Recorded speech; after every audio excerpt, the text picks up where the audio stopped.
はい、皆さん、こんにちは。神ちゃまのエニアップ。今日はですね、今日っていうか、今回か、録画配信でやってます。で、今回はね、何かって言ったら、僕がね、最初の頃にやったゲーム、デトロイトビカムヒューマンね、こちらの、制作秘話、これをね、皆さんにね、お見せしたいと思いまして、えなんか一通りね、これポイントを使って映像をね、購入することができたんですよ。で、その中で、デトロイト・ビカム・ヒューマンを演じてってこれあるんですけど、これ僕まだ見てないんですよ。買うだけ買って見たんすよ。見たっていうか、一瞬だけね、なんやろと思って見たら、制作秘話みたいなのをこう語り出しただけ、俺一回やめたんすよ。なんで、これね、壮大なストーリーのこのゲームね、これについての秘話ね、秘話っていうか、どういう風に作られたかね、一緒に見ていきましょう。スタート。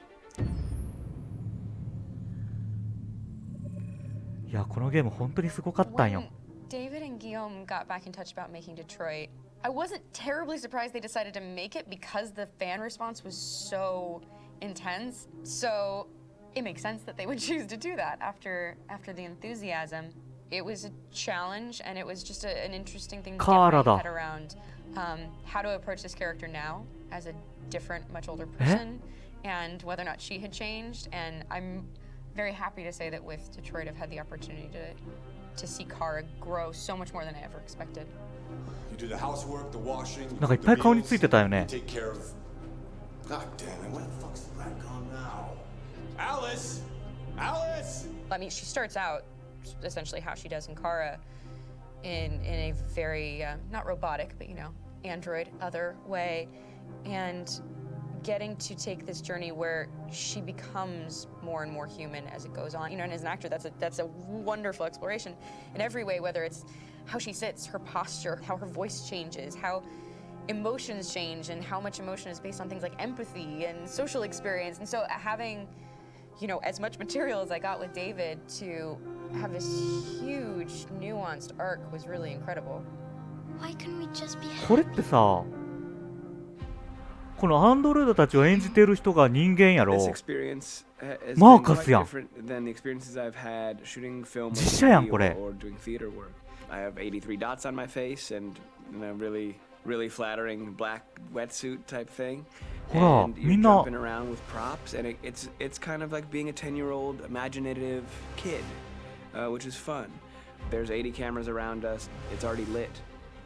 So we just shoot and shoot and shoot and shoot and shoot. There's no change of sets, there's no hair and makeup, there's no wardrobe, so we move really fast. ゲームの中のアンドロイドが実写になってる。 Pages in a day. Working in TV or film will probably do 6 pages a day. It's kind of acting boot camp. It's like working out constantly. I mean, you're doing this thing, and then かっこいい。 you gotta これ do コ something ナン。 that's completely other, back to back to back. And so that kind of process of working is very challenging, but it's also very exciting because you just have to keep coming up with new ideas, and your head goes all over the place because you're trying to keep track of basically 4 different storylines for each different response. You shot that girl for fuck's sake. It was a machine that looked like a girl. Yeah, I know what I should have done. I just told you I couldn't. All right, I'm sorry. The fact that David Cage, he's telling like many stories interwoven from beginning to end. 実物の人を 3D 化してゲームにしてるん。 Just the writer or the director who's seeing this from the outside eye, he's also thinking about the player walking through this space. Only somebody who really, really loves not the work, but like these characters and these stories and cares about doing something meaningful would invest that much in it. And it's always inspiring to work with somebody who cares that much. My experience with motion ほら、このおじいちゃんだってさ、 is this one. And I マー found カ it スの時に sort さ of、terrifying in a way because they said the computer's going to build you. But then as we got into it, I realized all the elements of it were still artistic. I just dipped into a really brilliant setup here. I've never seen anything like it. And this won't turn me into a product because I was playing a character. So It's wonderful. In the game, ま Detroit んまやん。 comes back because of a revolutionary industrial rebirth. And there's no reason why that can't happen in Detroit, because they have such tremendous infrastructure for millions and millions of people can very easily support, you know, a new industry. The city is really strong and resilient, but the city has also been through so much. You see the damage, but it takes that time of kind of rebuilding and reinvesting into the city that I think is happening slowly but surely. The potential of Detroit as a city is something that this game does a lot of justice to, because it would be easy to look at Detroit as some place that used to be, and that's not the case. This game provokes a かっこいい lot マー of カスやん。 conversation and reflection on our potential near future engagement with machines. That's what we are to them. There's merchandise on display in a shop window. I think that a group that feels marginalized, feels like they deserve and have earned access to themselves and the environment around them, and are trying to figure out a way to articulate how to get freedom. What was I designed to be? Their slave? Their toy? It plays with your comfort levels. You think that this is fine, you're comfortable with it, until something blurs the line and throws you off, and now do I feel differently about whether this should be allowed? Should it be banned? Should it be encouraged? You're gonna ruin our lives, and for what? For a bunch of machines? They are not machines! They are alive! I'm alive! You're alive! They're nothing! There are lots of comparable comparisons to Okay. any type of persecution of religion, race, etc., dating way back. It can't just be a video game where you shoot 'em up or where people make these choices to do whatever. I think that's the whole point. You have the choice, and you can either choose to go in one direction with your character or another. And I think that's going to be very telling about the gamer. Very telling. I think there's going to be a really strong reaction to this game, which has such a strong perspective. I'm that much more proud of it now to get to be a part of it, because it's すごい。 it's important. In this 子供も。 game, you're actively building and designing the character through not just what kind of shield does he have or what color hair does she have, but like their temperament and the way they deal with problems. The different endings to this game are so radically different based off maybe seemingly insignificant choices in the moment, but like life, they all add up. And can't play life again, though.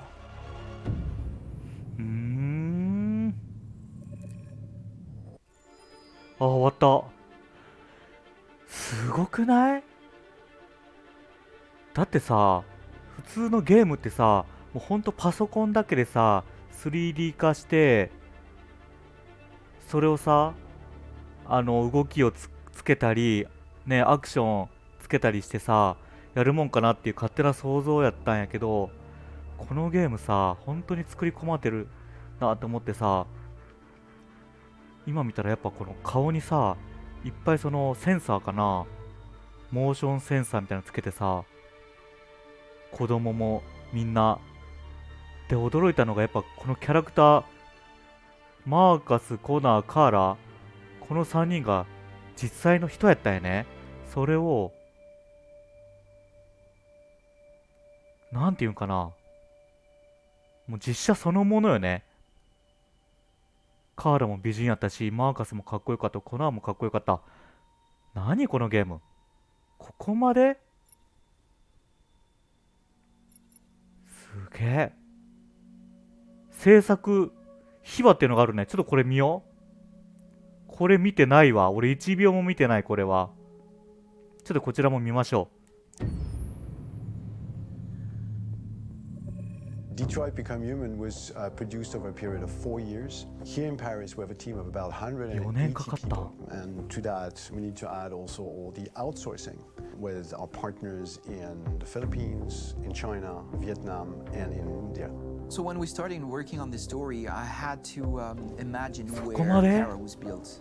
And for whatever reason, the city of Detroit came very quickly to my mind because it had already an incredible story by itself of history and themes. So we traveled there with the team, and we were really moved by what we saw, and we could really feel the desire to fight and really be born again. And we just continued this curve, this growth, and just imagine what Detroit would be like if the Android industry was, using these huge factories to build androids there. A very strong element in Detroit is that there's a lot of industrial wasteland and a lot of nature too, and for us, the graphic designers, it was an incredible playground. The destroyed zones which we wanted to preserve, we appropriated them to turn into something else. Then in the areas that needed to be rebuilt, we were able to imagine our Detroit of the future. We didn't want to make a science fiction universe, but a world of anticipation. If we chose science fiction, we could have imagined flying cars, extraterrestrials, but those things are very far from our current everyday life. まあ確かにね。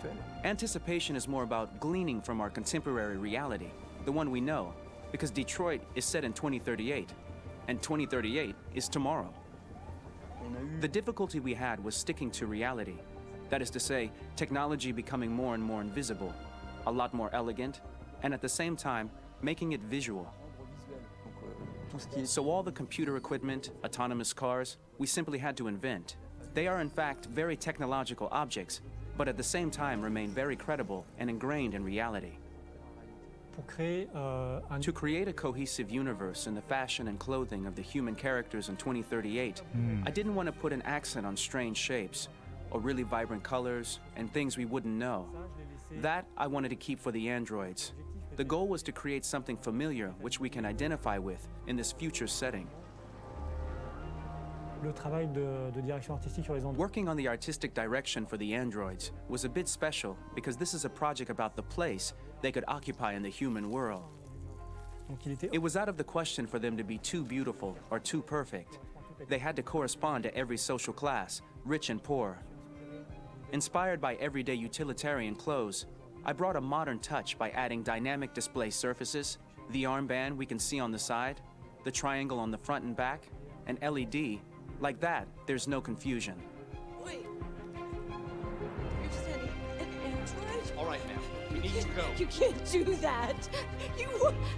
Why aren't you sending a real person? Once we cast the actors, we travel to meet them in order to scan their faces. We record the structure of their face with the scan. ああ、やっぱこ And we んな record the 感じで colors ス and キャンして patches る of んや。 skin with photography.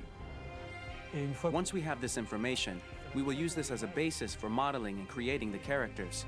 The artist will make it more realistic, but will also enrich it. He will propose ideas which we will develop together. Finally, we will have a character with character who corresponds to the project and the world. When the actors come to Quantic Dream, we show them the design, what their image will be, and what they will look like in the game. This extra information gives them another dimension and color to connect with emotionally. It helps them think about how to play their character. Your mission. That's all you care about, huh?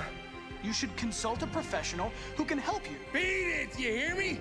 Get the hell out of here. So there are 3 types of shoots at Quantic Dream. Shooting and performance capture, where you capture the whole actor, his voice, his face, and his body. These shoots are obviously done with American actors because the game's original version is in American English. After that, there are the body-only shoots, representing around 250 days of filming, while the performance capture is 100 days of そ filming. んなに Now, body-only shoots, there are 2 types. There are the action shoots and the technical shoots, which are mokit shoots. Mokit is when the player controls a character on the screen, and he moves in an environment to explore it. This is of particular importance at Quantic Dream, and therefore we shoot a lot to offer a unique context for each scene and each character. To prepare a motion capture shoot, we first get together to look at the sets we need, the animations that we want to shoot, which ones need to be grouped together, or which ones need to be cut and shot at another time, so that we get the most out of the shooting day. This often means shooting scenes out of order, especially those with big props or accessories, like a big car, for example. So we shoot all the animations related to that particular prop first.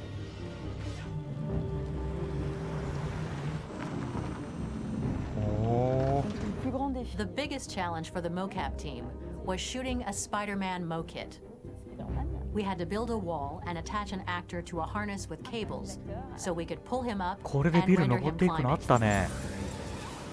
The shooting on this game total took about I would say more than a year, maybe 1 and 2 years, with about 300 actors on set. So it's quite a massive production. But so much happened on this set between the stunts and the shootings with a little girl and all these great actors that we had. It was really a very, very memorable journey for the team and for myself. Today, Detroit has over 37,000 animations. When we retrieve the motion capture data, it's just a cloud of points, which represent all the markers worn by the actors. From this cloud of points, we have a phase called retargeting, which gives us a skeleton. This skeleton will be applied to the characters of the game. There is still work to be done, but this gives us the main movements. Since we are working on something very realistic, we must recognize the actor and also recover all the emotion he expresses in his performance.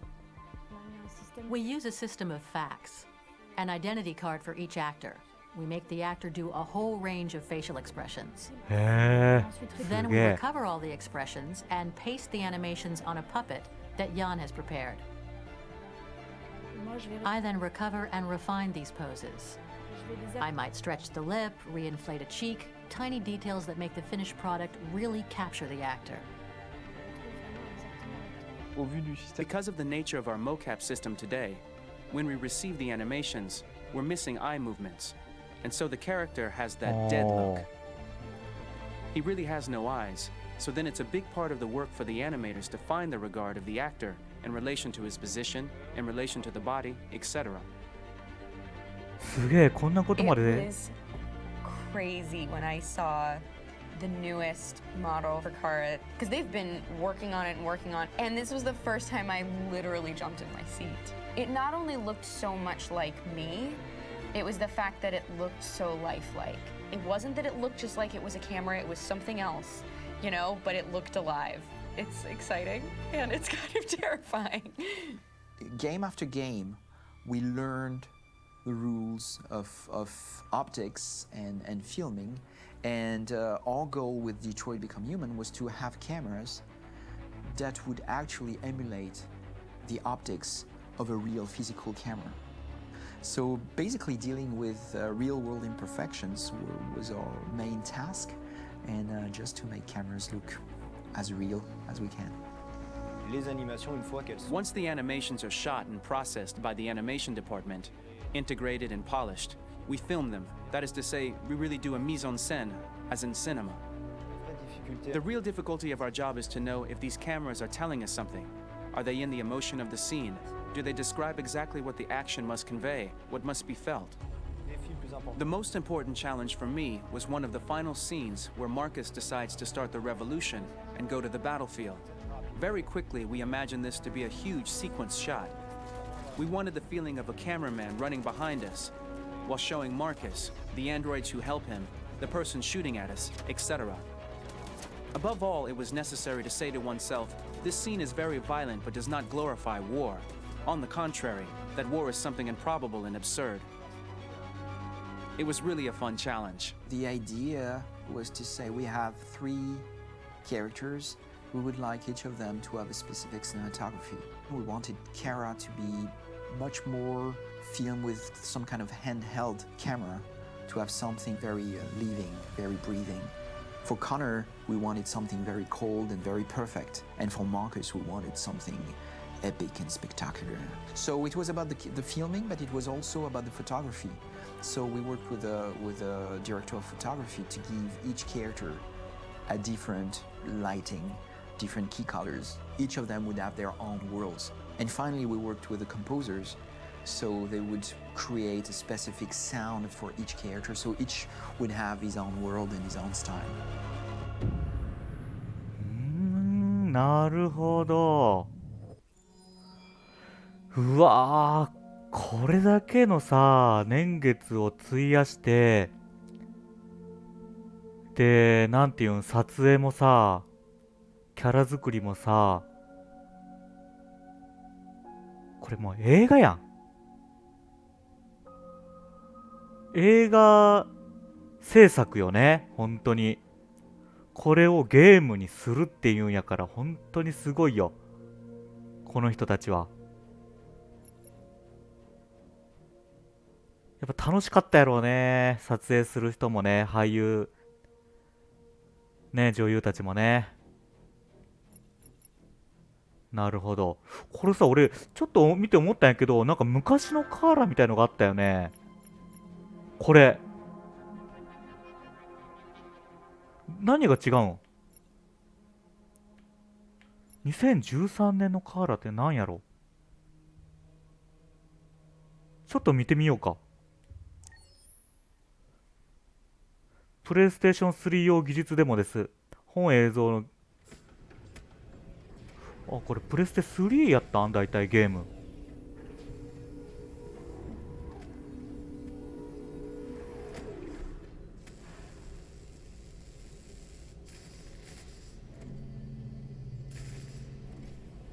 カーラ。う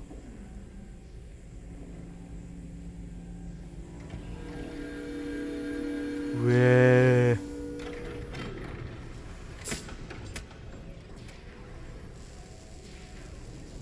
こういうパーツごとに作られていくようやな。これが生産工場ってことやろ。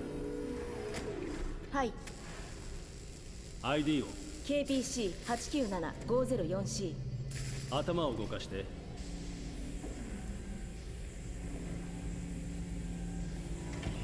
次は目を。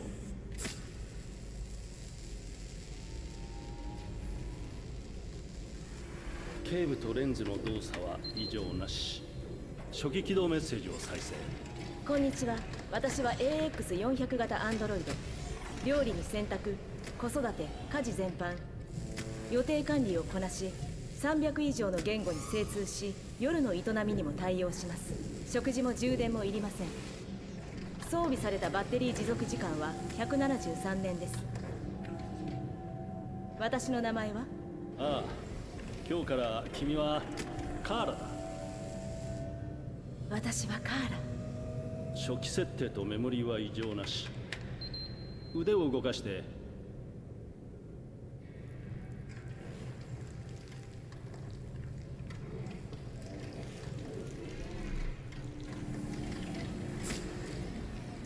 関節機能 OK。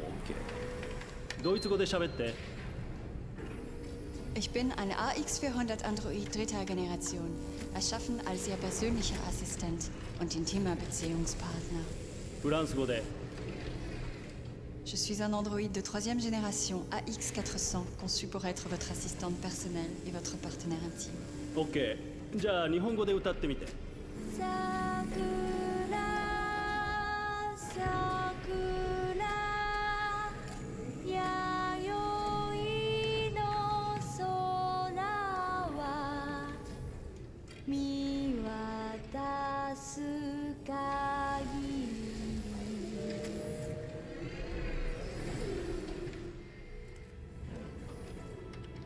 多言語発生機能も異常なし。じゃあ歩いてみて。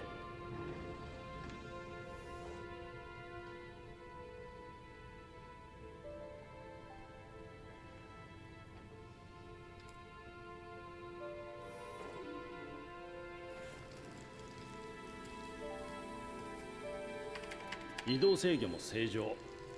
よし、すべて問題なし。これからどうなるの？また初期化されて店で売られる。売られる？私は一種の商品ってこと？ああ、当然君は商品だよ。ほら、手も足もついている何でもできる万能コンピューターさ。しかも高級品。そう、でもてっきり。てっきりてっきりなんだ？てっきり生きてるって。おい、なんなんだ、勘弁してくれよ。ここ最近メモリー異常ばっかりだ。録音開始。不良品確認。解体して問題の部品をチェックする。不良品ってどういうこと？そんなこと考えるはずがないんだ。心があっちゃいけないんだよ。パーツの不良化はソフトウェアの問題だろ。そんな、私不良品なんかじゃない。ねえ、信じて。問題なんかないわ。質問にもちゃんと答えたでしょ。ああ、でも行動に異常がある。ねえ、お願いだから解体しないで。悪いな、カーラ。不良品は全て廃棄するルールなんだよ。後でクレームが来たりしたら困るのは俺だから。問題は起こさないからお願い。言われた通りにするし、何も言わないから考えることもやめる。まだ生まれたばっかりなの、殺さないで。やめて、お願いだから。死にたくない。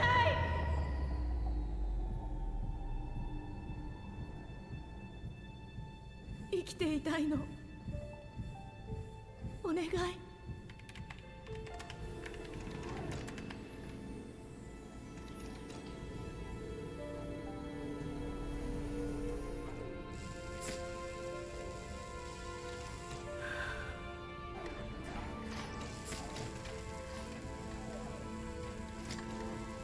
戻った。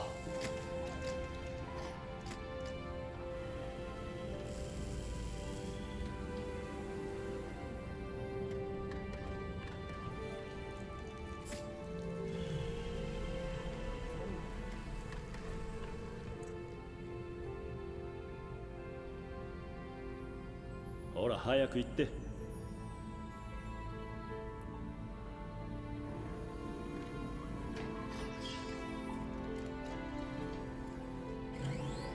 でもこういう意志を持つアンドロイドってことは変異体ってことよな。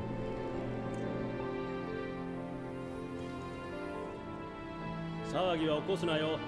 面倒はごめんだ。ありがと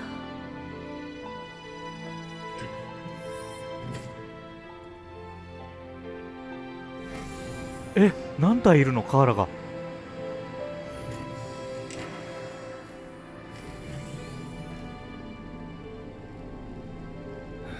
まったく。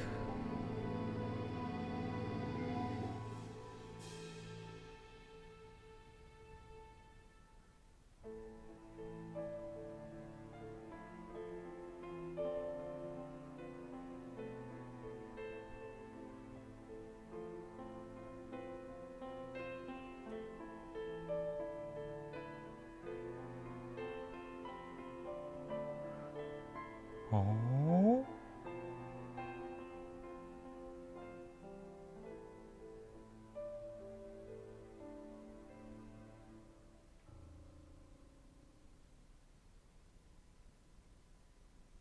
これがプレステ3で再現できたグラフィックってこと？すげえな。へえ。はい、ということでね、なんでこのタイミングでこのゲーム出したんっていう方もいらっしゃるでしょうけど、自分ね、このゲーム本当にやってみて、半年前にね、ゲームがこんなに面白いんやって思えたんよ。手つけてなかったジャンルでもあったんでね、そういう選択系でストーリーを進めるとかね、それを払拭してくれたね、ゲームでもありますんで、やっぱこういう制作秘話だったり、どうやってこういうゲームが作られているのかっていうことが知れてね、よかったと思います。で、この動画を見てくれてる人をね、まだやったことない人、やったことある人ね、ぜひね、もう一度初めてね、プレイして、またね、違ったそのエンディングとかね、見れるんじゃないかなと思いますけどね。はい。ということで、まあね、まあ今回これで終わろうと思いますけど、どうもありがとうございました。またね、僕なりの違ったデトロイトビカムヒューマン第2弾をね、やりたいと思います。さらに感情移入できると思いますんでね、これを見たんで。はい。ということで、これで終わります。それじゃあまたね、バイバーイ。